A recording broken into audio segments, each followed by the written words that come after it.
I'm excited to announce that Doug Cartwright and Alchemy Sales are launching their third Alchemy Fest. This is going to be the best one yet. I will be there.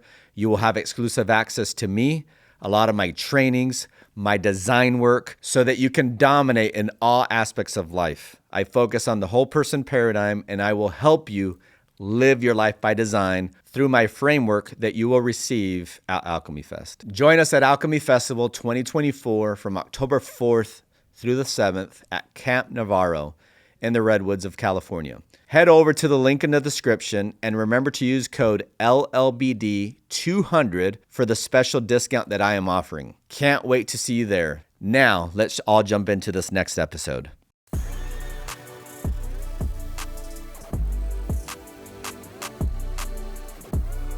All right, welcome Vince Young to the show. Thanks for being here. What are you up to nowadays? What's keeping you busy? Kids. And so they at that age. How many kids you got? 3 kids. So I got 2 girls and a boy. So they all in sports. They all living their own life. And you know how it is. It's this time of the year that they trying to figure out who they are, their identity. So I wish I was still playing ball, but it didn't happen how I wanted to. But I'm just happy that I'm a part of their life, the important part of their life, the teenage years. How old's your oldest? 14. 14. Be 15 coming up, yeah. Mm-hmm. And is he playing?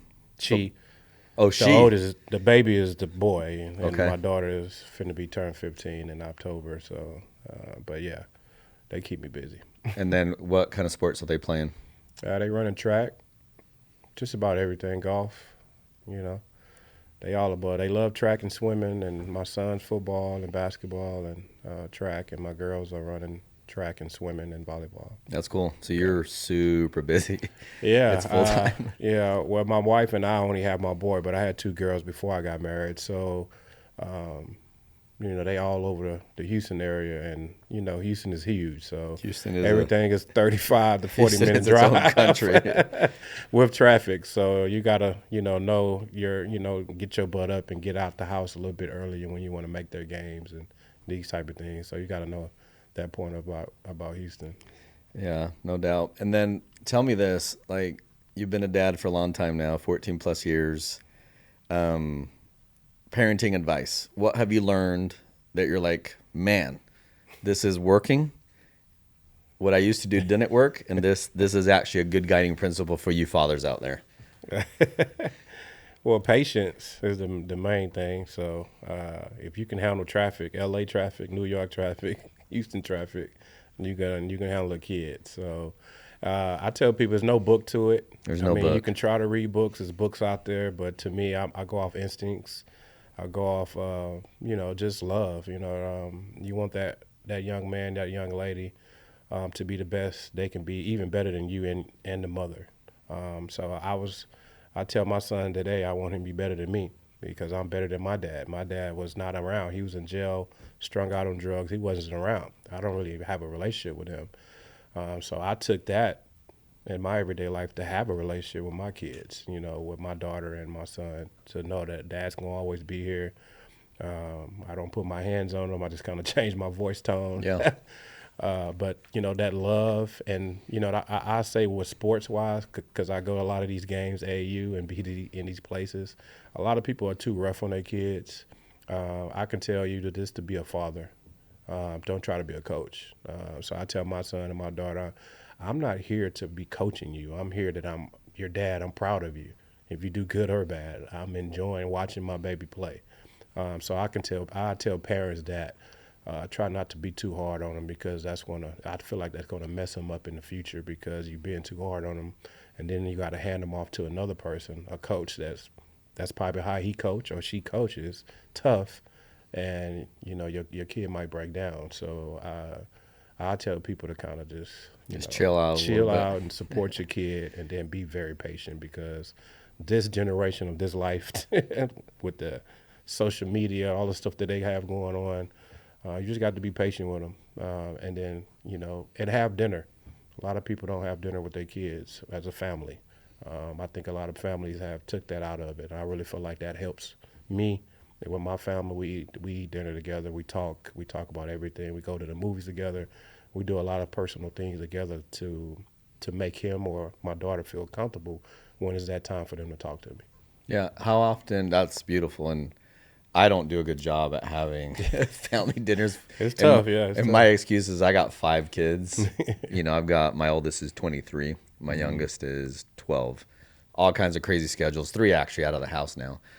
How often do you strive to have that family dinner? Is it a nightly thing or is it a few times a week? Just curious. Probably. Because I agree with you. I Yeah, think so many cool things can happen at the dinner table. yeah. I mean, you can't have it just about every day, but you can try to. Probably twice or 3 days a week.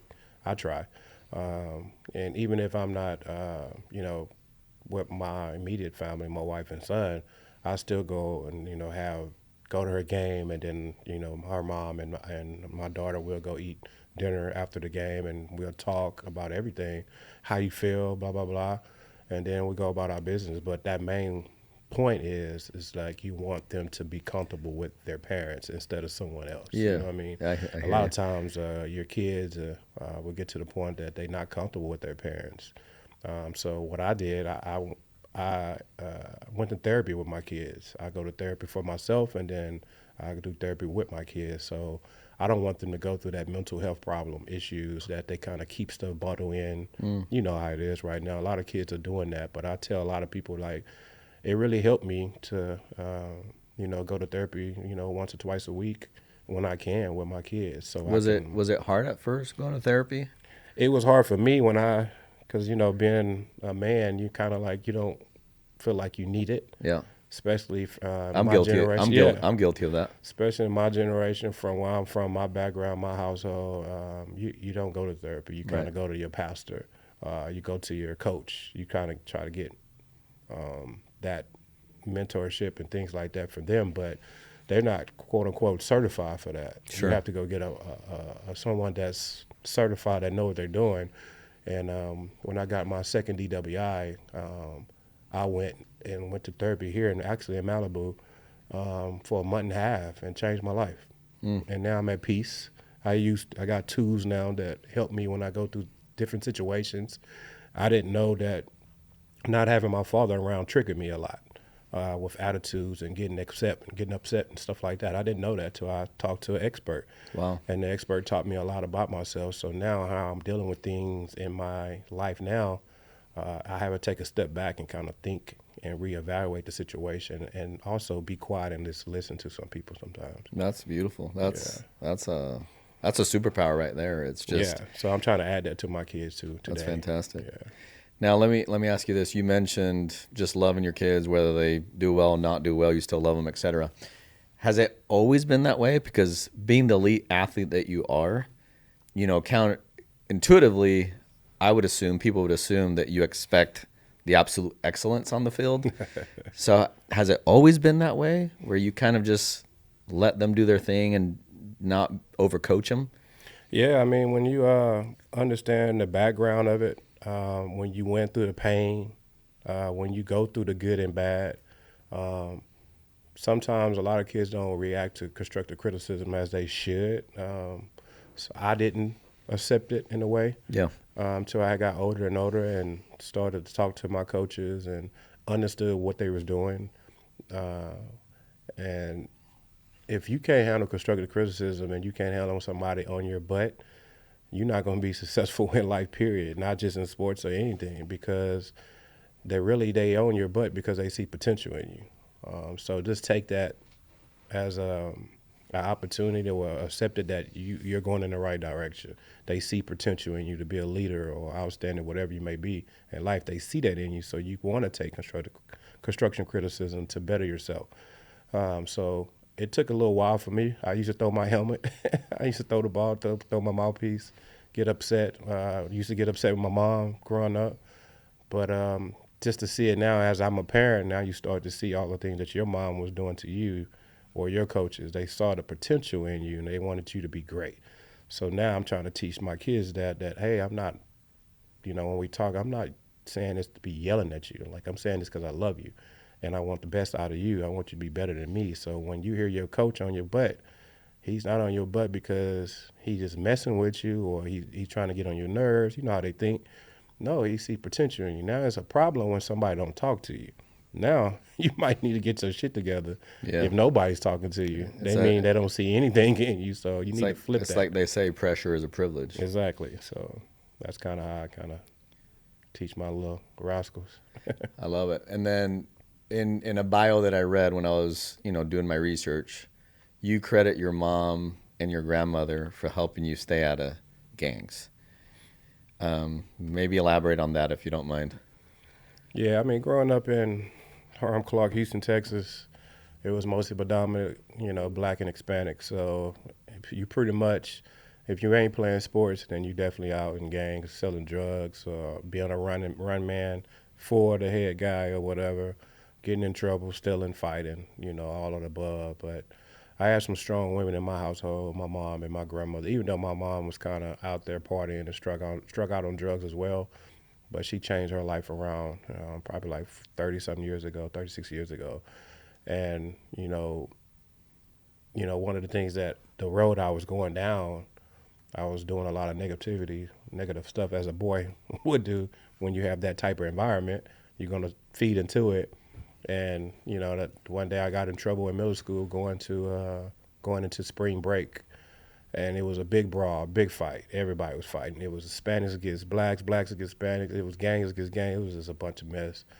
And, I got in trouble. I got in handcuffs. They took me to the back and called my mom, and she had to come get me. And, as the drive home, all I would, as she's screaming and hollering like she finna whoop my butt when I get home, the message that I got out of it, like, you're going to end up in jail, you're going to end up crippled or dead if you keep going down the road that you're going down. And that's pretty much what I was seeing. From friends getting shot at, some getting killed, some going to jail. That's pretty much what I was seeing. And I was hanging out with these guys, trying to prove myself to them or trying to be a follower, I guess.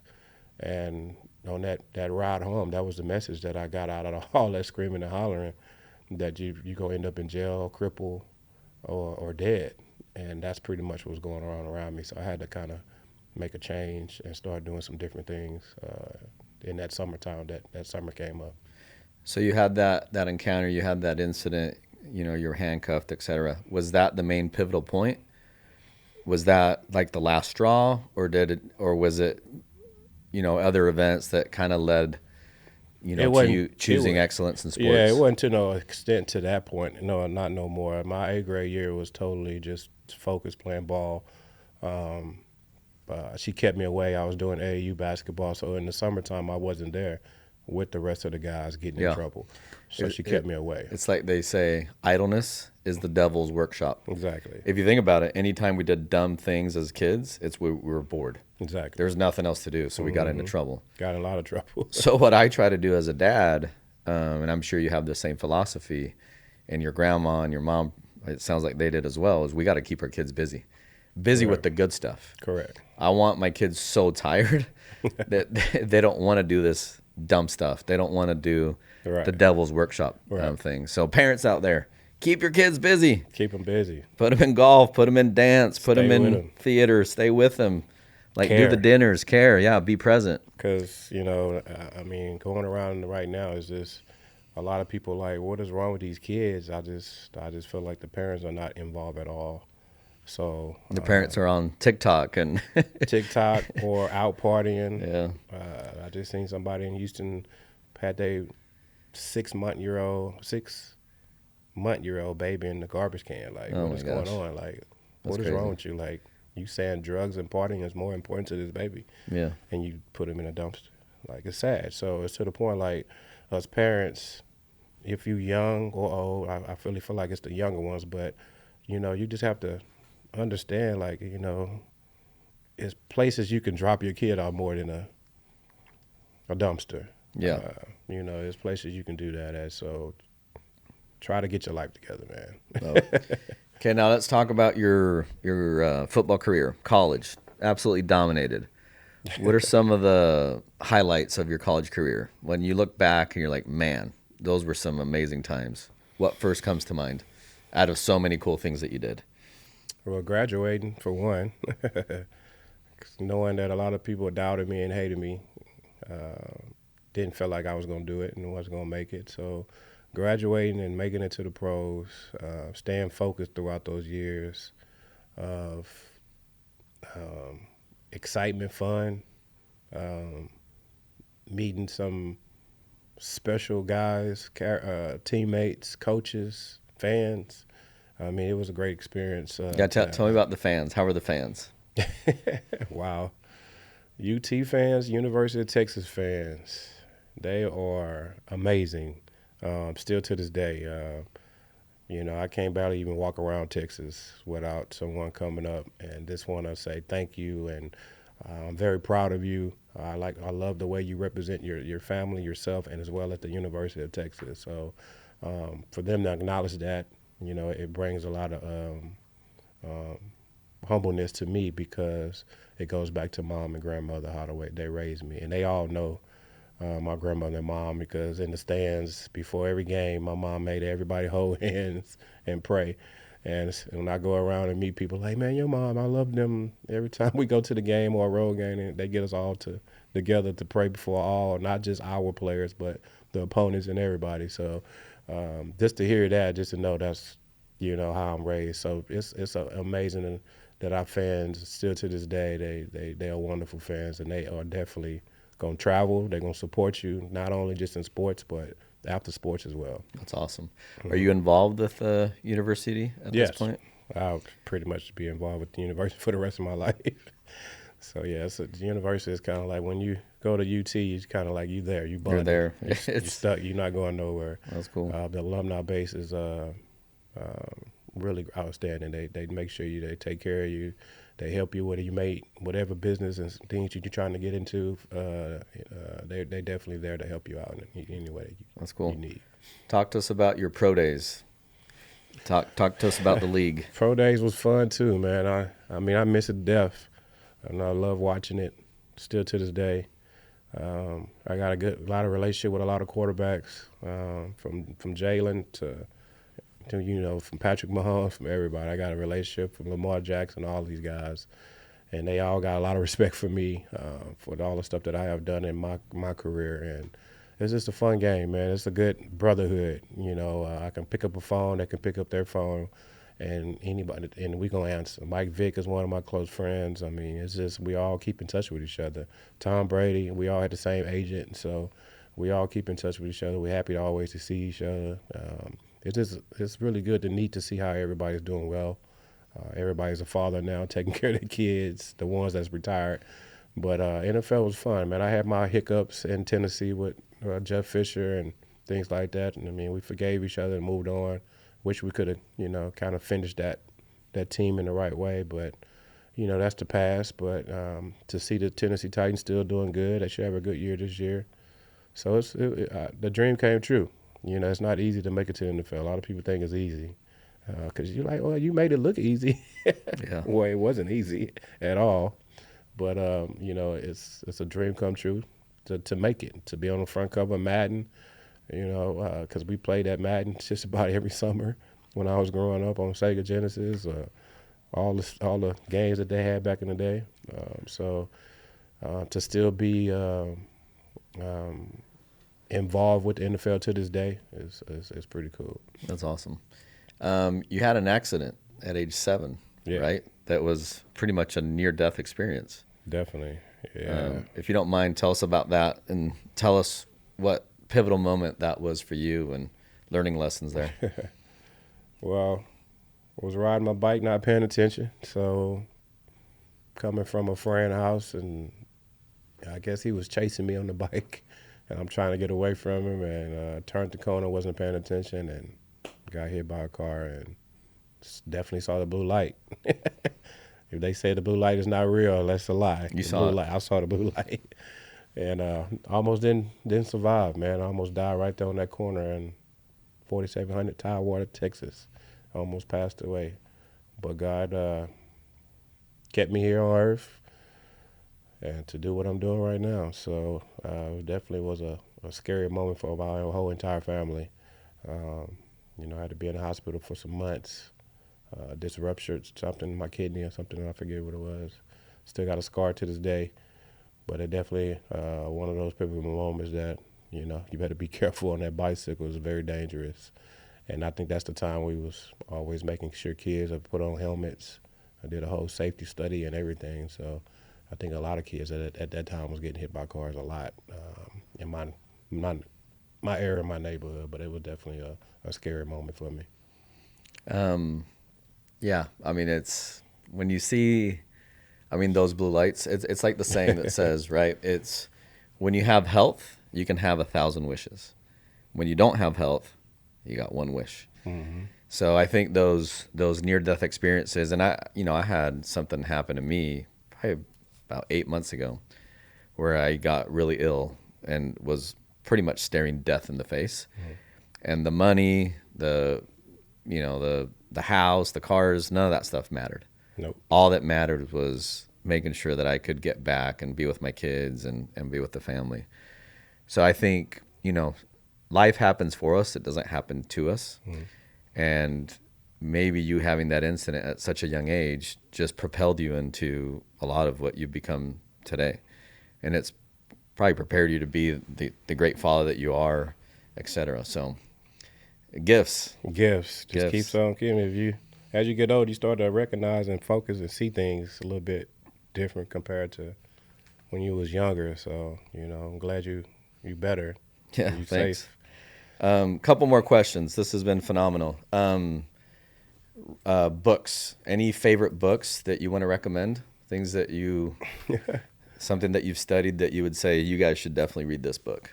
Yeah. Well, anything financial-wise is always a help, especially like, me not coming from a background for that. Anything financial, I'll say is... Do you have a favorite financial book that you want to recommend? I mean, what's the one, I gave it out to kids and I read it. I forget the name of it right now, but... Dad's something. Oh, Rich Dad Poor Dad? Yeah, Rich Robert Dad Poor Kiyosaki? Dad, yes. So that was a game changer. It's a game changer, isn't it? And it explains it so really detailed and easy for you to understand. He really breaks it down. There's another one, by the way. I don't know if you've read Cash Flow Quadrant. Cash Flow? Yeah, Cash Flow Quadrant. It's also by Robert Kiyosaki. Okay. Where essentially he talks about there's 4 quadrants, right? So there's the investor quadrant, there's employee, self-employed, and then there's business owner. Mm-hmm. So we're in one of those quadrants, and there's certain quadrants that you want to be in more than most. So for instance, if you're self-employed, let's say you own a landscaping company, but if you're on the lawnmower all day, you don't really own a company, you own your job. Which is fine as long as you understand that you're in that quadrant for a reason. Correct. Employee, obviously you're working for a company, you're more than likely on W-2. Investor, you're making money off the profits, off the cash flow, so forth and so on. Entrepreneur, you own the business, right? It comes with all the rewards, but also it's a lot of headache and heartache and everything else. Yeah, a lot of work. So I would recommend that book as well, Cash Flow Quadrant. So yeah, that's a major deal when you come from a background that you not in financial illiterate. So I was a family that came from financial illiterate. I was the first to graduate in my family. I was the first to make millions and still doing pretty good to this day. So I try to, help my mom. She went back to school. My sisters went back to school. I motivated my whole entire family. Anytime I come in contact with friends, I'm like, they're doing this. I'm like, well, you might as well just start your LLC if you're doing it. Start your own company and, build it up how you're supposed to do it the right way compared to how you're doing it now. So, and then, kind of, try to help most people I can because, again, you don't want to just keep all this knowledge. You want to make sure the next person or anybody you come in contact with have the opportunity to be great as well. So it's like I always say, knowledge is not power. Knowledge is potential. It's the application of knowledge that's power. So it's helping other people, be empowered with the knowledge that you have. Just pushing people to be great. So and it's not hard. So you just got to get your butt to work. And then also, it's not going to happen overnight. I wish people would stop thinking it happens overnight. Yeah. It takes some time and work to get there. Yeah, it takes forever. It's an eternity. And then what do you do to stay, because obviously you're a competitor. What do you do to stay competitive? Are you playing any golf or what are you doing Definitely with a your lot of time? golf. I'm golf crazy right now. I was just playing this past week. So golf, I still run in the When did you mornings. start playing golf? Uh, what was about my 7th year in the league? I really picked it up the pandemic. Didn't we all? Yeah, so I was already playing, but pandemic kind of took off. I went to golf tech and Yeah, so started. before the pandemic, people would invite me to play golf. They'd be like, "Hey, let's go golfing." I'm like, I'd rather give a talk at church. I don't want to go golfing, and now I can't get enough of it. Yeah, it's I'm good. addicted to it. Especially you got good fellowship, good people around. That's what It's makes it. fun. Yeah. Yeah. And then you got kids playing golf, you said. Yeah, my son plays. My daughter, she just now starting to play. So I play a lot of golf. That's my Do you kind of feel like like that's meditation. your fix, meditation, competitive Quiet, edge? relaxing, turn my phone off, kind of That's chill. awesome. And I walk too, so Oh, you that's some good walk. You don't use the steps. cart ever? Sometimes it depends on how hot it is. You know, it's bad in Houston right now, Yeah. human wise. But if I'm somewhere like today here in LA or somewhere that's a little cooler, then I get You're all the walking. steps in for sure. Yeah. And Love then I that. run in the mornings. I still not every day, but probably Sundays, 3 days a week. Awesome. I can't miss Sunday. If I miss Sunday, I'm gonna have a bad week. Yeah. So something after church, after we eat with the family, or before church or whatever, then I, get the day of the week going. Beautiful. So Okay, last question I want to ask you. Name of the show, Live Life by Design. Instead of living it by default, you're actually telling your life what it's going to look like. You're the architect of it. What do you want to leave us with? What recommendations would you have for the viewers on living your life more by design instead of just living your life by the wayside, living your life by default? What would your advice be? well, I'll just say more positive energy. That's what I do when I walk out my house after I pray and get my family together before I walk out my house. I know I'm to the world because kind of like I'm Vince Young in Texas, so I can't go anywhere without kind of like trying to be ducked off or something like that. So I always want when people come into my environment, I want to always give out positive energy. Wow, that's beautiful. No matter what you're probably going through, those people that come up to you that really loves you and respect you for a reason. So anytime I do a speech, anytime I end something with kids or adults I always ask them, can y'all do me a favor? Can you guys give out more positive energy for the world? Because our world is kind of like upside down right now. And there's a bunch of negative energy. So I try my best anytime I come into presence with anybody, I always try to be Beautiful. positive. So Beautiful. I'll leave that to you. All right, brother. Appreciate that. No doubt. With that said, that's a wrap. Mic drop.